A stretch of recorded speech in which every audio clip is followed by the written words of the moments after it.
Nintendo just released their online service, and to say the least, it hasn't changed much since it was free. But one of the few changes, and the main selling point, is having access to 20 NES games at launch with more to come. You know, probably 2 or 3 a month. And so far, it's just NES games. The service would have been really cool back in 2007. But advertising NES games in 2018 translates to a lot of people get access to 20 Atari 2600 games. That's ancient. Ancient. But in this video, I thought it would be fun to take a look at these 20 NES games and see if they're really worth the $20 a year to play them.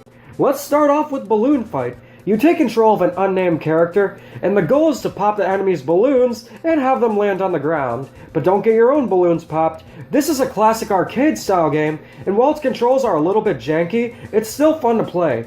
Next up is Baseball.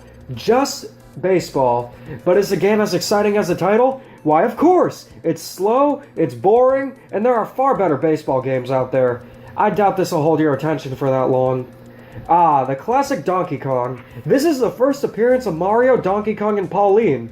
You control Mario on various construction sites while avoiding obstacles. Do I really need to explain this one? This is the NES port, so it does play very similar to the arcade version.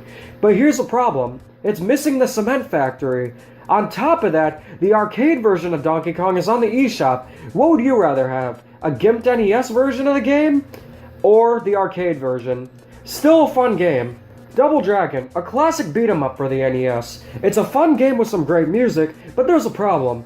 This is the first game in the series, and it doesn't have co-op. But Double Dragon 2 does. The NES Classic has a sequel, so why can't we have it here? Especially with the focus of online multiplayer. Dr. Mario is a classic puzzle game that released somewhat close to Tetris, but the gameplay is pretty different. You have to match up 4 colors in a row to kill the viruses. This game is still really fun to play, and has great multiplayer. But there are better ways to play Dr. Mario. Either way, the game is still held up and is enjoyable to play. Next up is Excitebike.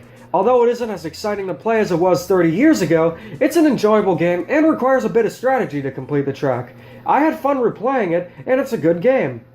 Then we have Ghouls and Goblins. Developed by Capcom, this is a side-scroller where you defeat monsters, and it's fitting to play especially considering Halloween is coming very soon. It's fun, it's challenging, but not one of Capcom's best. I would rather have a Mega Man game. Meh. Next up is Gradius. It's your standard 80s horizontal space shooter. It's fun, but I'm not impressed. Moving on. Next up is Ice Climber. This one Nintendo has been promoting a lot recently, and that is probably only for the return in Super Smash Bros. Ultimate, because this game is unbelievably bad. The jump physics are off, and you don't always land on the platforms you want to. The only reason this game has any significance is because of Smash Bros., and if they weren't in Smash, it would have faded into obscurity. Get your Snuggies ready because we have yet another ice game, Ice Hockey. It's a pretty basic game of hockey, and it's kind of fun to play, but I really have no interest in playing most sports games on the NES, so this is a complete pass for me. Mario Bros., the first game in the Mario franchise. Not to be confused with Super Mario Bros., you're in the sewer and... Something's coming up the plumbing, Luigi's in a bind. Giant turtles out to get him, creepy crabs are right behind. Spider flies, cheaper shites, they're all coming out the pipes. Mario, where are you? Believe it or not, there are 3 versions of Mario Bros. For the NES. There's the black box version, an obscure Famicom Disk System version that introduced advertisements in games, and a 1993 re-release exclusive to Europe. That version not only looks more like the arcade game, but plays so much better by fixing the jump controls. But nope, Nintendo shovels out the GIMP black box version once again. Not to mention the arcade version of Mario Bros. Is also on the eShop. There are so many better ways to play this game. Next up is Boxing Wursel? Wait, what was that? I'm sorry, Pro Wrestling. Another black box game, and it's wrestling. It's honestly the best wrestling game on the NES. Way better than Muscle, but by today's standards, it's just okay. River City Ransom, similar to Double Dragon, it's a beat-em-up. But you know what? This game is actually pretty great, and it stood the test of time. It's a lot of fun to play, and not only is it satisfying beating the hell out of your opponents, but this game has a sense of humor too. Definitely recommend it. Now we have Soccer, also known to everyone else in the world as football. I already reviewed Ice Hockey, and when you put hockey and soccer on the NES, they're not going to feel too different. Pretty much all these sports games I played are passable, this one included. Here's an obscure one, Super Mario Bros. I'm just playing around. This game pretty much saved the gaming industry and cemented it as another form of entertainment instead of a fad. I've played this game so many times and it's still fun to play today. There are better Mario games out there, but you can't go wrong with the original Super Mario Bros. Apparently Nintendo forgot how to count because the next game is Super Mario Bros. 3? Seriously, where on earth is Super Mario Bros. 2? Once you stop searching for Mario 2 and start playing Mario 3, you're in for a great time. It's been said for over 30 years now, but Mario 3 is one of the best games of all time. Despite not saving, it's still a blast to play today, and there are suspend points, so that's not an issue. But yet again, there are better versions, the SNES one and the GBA version. Still a masterpiece. Tecmo Bowl, a football game to us Americans and to the rest of the world, well, American football. What can I say that hasn't been said already about these sports games? At least for me, NES sports games are just so uninteresting. Complete and utter pass here. I respect what Tecmo Bowl did for football games, but it's just not my thing.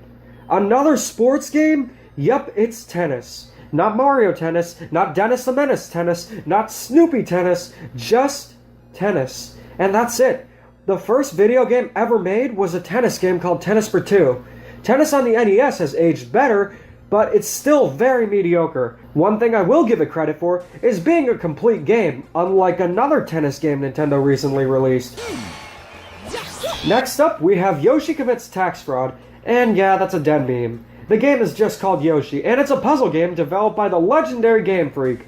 And unfortunately, it's a rather piss-poor puzzle game. The gameplay is not fun in the slightest, and when you have games like Dr. Mario, why even bother? Finally, we have The Legend of Zelda.